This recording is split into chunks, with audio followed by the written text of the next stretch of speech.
аға үйді қалай аластайды? Азан айтып аластайды. Я потеряла золотой браслет. Уже 2 года. Во сне вижу, что ношу. Хотя не думаю уже о браслете. Значит, то, что вы цените, вы его тоже теряете. Будь то муж, будь то дети. Если это дети, возьмите за воспитание.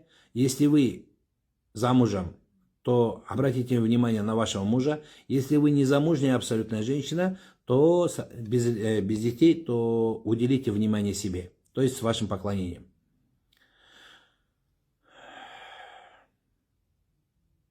Түстерді көп оқымай жатырмын, ренжімеңіз, өйткені түсті жеке жорған дұрыс.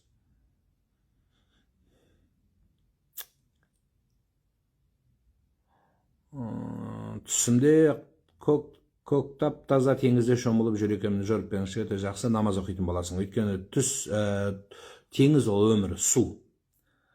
Менің күйеуім арақты ішіп мазамызды алып болды. Балаларымның бәрі үйленген, немереміз бар. Бірақ күйеуім ішуін қоймайды. 2 апта болды ішкен, мендермен бірге жүр.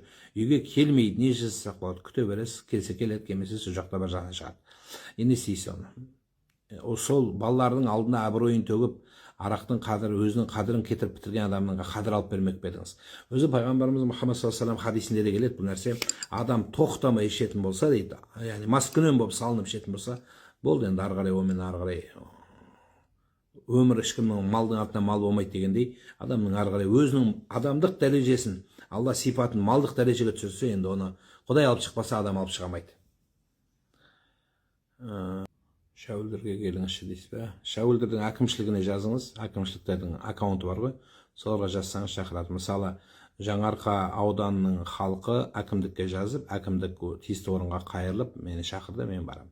25-іне деп тұрмыз. Сол сияқты шәуілдерге жазыңыз, олар қабылдасады, барамыз бұйырса. Менде қорқыныш бар, қалай емделсем болады? Қорқыныштың түріне қарай бөлінеді, солай емделеді. Қорқыныштың бәрі бір немен емделмейді, қорқыныштың түрлеріне қарай. Мүмкін ол қорқыныш болмауы да мүмкін, сіз айтқан нәрсе. Намазды анда-санда бір оқыса бола ма? Анда-санда бір тамақ ішуге бола ма? Анда-санда. Совсем оқымағаннан жақсы, конечно, бастай беріңіз. Ол да жаман емес. Баста. Анда-санда болса да баста. Сыр еліне келіңізші бұйырса. Намазда киетін намаз дегенім жерде шаңда жатыр дейді, түсімде дейді. Охо. Ісіңізде таза емес нәрсе бар. Ісіңізде таза емес нәрсе бар. Алланың әміріне жақпаған дүние бар. Өзіңіз білесіз оны. Алла көрсетті ма сондай жай намаз киіміңізді, демек сіз өзіңіз білесіз, бір нәрсені дұрыс жасамай жүргеніңіз, соны қойыңыз. Қайтыс болған жолдасымның киімдерін тастап жібердім, не болады? Тасталады, болды, келе жоқ, кетті. Айдар шашты нағашысы кеседі, мал сойдырып дейді, сол қаншалықты рас. Енді нағашы ғанасы кессін деген сөз жоқ, кейбіреулер сөйтіп айтады, ол қате сөз. Сәби күтіп жүрміз, түсімде құрсағымда сәби бар екен, екеуміз тұтатып жатырмын. Альхамдулилля, нәсіп етсін, Алла нәсіп етсін.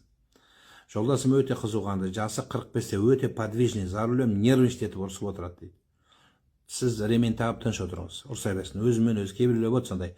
Анағанда тиіседі, мынағанда тиіседі, өкіметке де тиіседі, өкіметке де тиіседі, әкімді боқтайды, школ директорын боқтайды, соседін боқтайды, сені боқтайды. Үндеме. Әбден ішіндегісін шығарып алсын. Өзінің деңгейі әр адамның Құдай оны айтам десең, сені боқтайды, сені қыз кезіңді боқтайды, әке-шешеңді боқтайды. Не қыласың, сау басыңа сақина етіп. Отыра бер, өз күнәсі өзінде. Кейбір адамдар болды, сонда бейпіл ауыз дейді, бұндай адамдарды дәудірбай сөйлей береді, соны не істейсіз? Алла өзінің рызықы, бұндай адамдардың ризығы берекесі болмайды. Дәл сондай сөйлей беретін адамдары өзі ешқашан байымайды, байса дүние тұрмайды бұл адамның қолында, қадірсіз болады. Сондықтан бұл сол тілден болады. Ассаламу алейкум. Еркекті хаял адамның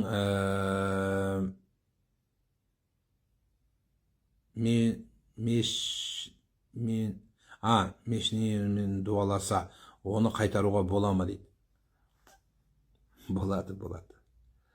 Әлбетте болады. Ассаламу алейкум аға, бастығым әйел адам. Түсімде бастығыммен машинада кетіп бара жатырмыз.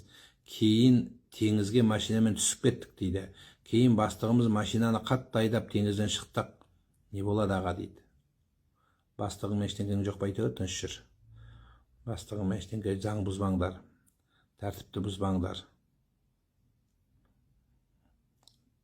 Енді жүрмей қойын деп енді қоймадыңыз. Ұстаз бастығың тексеріледі жақын арада. Оның шетін саған тиеді. Бұрынғы фемполициядан, қазіргі антикордан адам күтіңіздер. Намаз оқып жүрген адам, мен мынша жыл оқып жүрмін, намаз деп айтуға болмайды дейді. Сол жайлы айтыңызшы. Болмайды, трудовой санаудың керегі жоқ. Трудовой стаж жүрмейді намазға. Үйленгенімізге 14 жыл, неке қидырмадық. Енді қидырсақ кеш па? Жоқ, кеш емес. Қидырыңыз, бүгін қидырыңыз. Күйеуімді түсінде аяқ киім жоғалттым, жол таппай жүреді екен, түсті жөріп беріңізші. Күйеуің балаларына қарасын. Аяқ киім бала болады. Күйеуім жалғасы болады. Лудаман емделе ме ұстаз? Емделеді. Аға, ұлым 10 жаста жұма намазына барғысы келеді мешітке. Әжесі қарсы баруына. Енді 10 жастағы баланың мешітке жалғыз баруынан гөрі қасында біреу адам алып барғаны дұрыс. Тюрбан тағып жүрмін, немесе хиджаб кию керек па? Тюрбаның дұрыс, жан-жағын қымтып жауып алсаң болды. Намаз оқып жүріп бөгде адаммен сөйлесуге тыйым ба? Қандай ниетте сөйлесесің? Бәріміз сөйлесіп отырмыз, келіңіз жоқ, әйелдер де келеді. Мәселе ода емес қой, сен ниетіңде. Как избавиться от тревожности? Тревожность обусловлена чем? Если вы боитесь, что вы умрете, это является для вас тревожностью, то она неизбежна. Вам надо будет относительно смерти взгляд поменять. Если вы тревожность вас беспокоит, как будто что-то придет, кто-то испугает, это наущевание от джина. Надо будет вам прочитать рукию. Жаркентке келесіз бе дейді, бұйырса. 2 қабатпын, аяғым ауыр деңіз, түсімде бөпені мойыма кесіп шығарып, мойнымды кесіп шығарып, сырттан қарап тұр екенмін дейді. Көп жүрісіңіз бар, аяғыңыз ауыр болып тұрып, кішкене жүрісіңізді азайтыңыз сыртта. 4 баланың анасымын, соңғы күндер шаршап жүрмін, ештеңе зауқым жоқ, жалғыз жүргім келіп жүр. Өз-өзіңізге аяттарды оқып дем салыңыз, қояды бұл нәрсе. Салонда жұмыс істеуге үйренуге болады ма? Харам болмайтындай, ақшасы жақсы секілді салонда жұмыс жасаудың дейді. Біз осы біреудің ақшасын санаған жақсы көреміз. Біз барамызда, так, мен шаш алуға 3000 бердім. Бұл күніне где-то бір 50 адам істей ала ма? Істей алмай ма? Бір 20 адам істесе, так, 3000-нан 20 адам, так, 60 000 табады. 60 000-ды 30 күнге көбейтесің, выходнойларда, жоқ, выходной күн көп түседі, соны есептейсің, 30 күнге көбейтесің, 600 000 табады, ты че деп есептеп, сөйтіп сарт санасымен байыт деп, сонда санаған, біреудің ақшасын санағанды қойыңыздар. Парикмахерскийдің жәні оңай емес, анау елдің шашын алған кезде, шашының қоқымдары мұрныңа кіріп, мұрны арқылы ана ішіңе барып өкпеңді толтырады. Әр жердің өзінің ауруы бар. Не қыласың біреудің ақшасын санап? Егер кәсібің сол болса, соны істе. Егер жоқ болса, онда үйрен. Егер бар болса, анау байып жатыр деп, оның ақшасын санап, одан мынау ана автомойка барса, оған байып жатыр деп, одан кейін тағы бір нәрсе бар, одан гинеколог болып, одан кейін главврач болдың керек жоқ. Бір әр нәрсені Алла Тағала берген нәрсе, соның үдесіне шықсаң, сол берекелі болады. Парикмахерский шаш бояғаннан завивкаға қанша аласың? Мысалы 6 000, сен бардың тойдың алдында бір рет істеттің, сонымен істеткенімен детта минимум бір 40 000-дай ақша бердің, 40 000-нан так 6 әйел келсе, оны осынша 400 000, күніне осынша 400 000 отыр ма? Оны жаңаға 30 күнге көбейтсең, онда 8 миллион ақша болады, 8 миллион 600 000, ладно 600 000 тамаққа кетеді, барған келгеніме кетеді, деп сөйтіп санаңды қой ондай. Біреудің дүниесін санама. Ол өнбейтін дүние. Ұстаз, мен енемен ренжісіп үйден кетіп қалдым дейді. Ой, тексіз деп ауылына келгенді айтты, аузына келгенді айтты. Жолдасым сонда мен қайтпаймын деп айттым. Балаларды алып кетемін деді. Қандай кеңес бересіз дейді. Енді ол үлкен кісінің саған айтқан сөзі дұрыс емес. Енді ол кісіні түзететін сен емес бәрібір.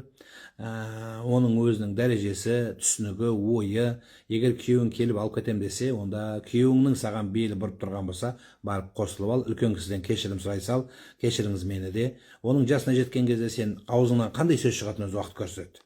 Соның жасына келесің, сол енеңнің жасына, сол кезде сен қандай дәудіреген аузыңнан сөз шығады, Құдай біледі. Үндемей ақ қой.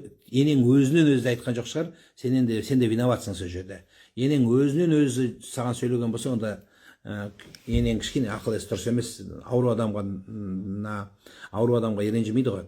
Ал енді енең айтқан болса, значит бір себеп бар. Астанадасыз ба, қызыма ат қойдырайын деп едім. Жақсы.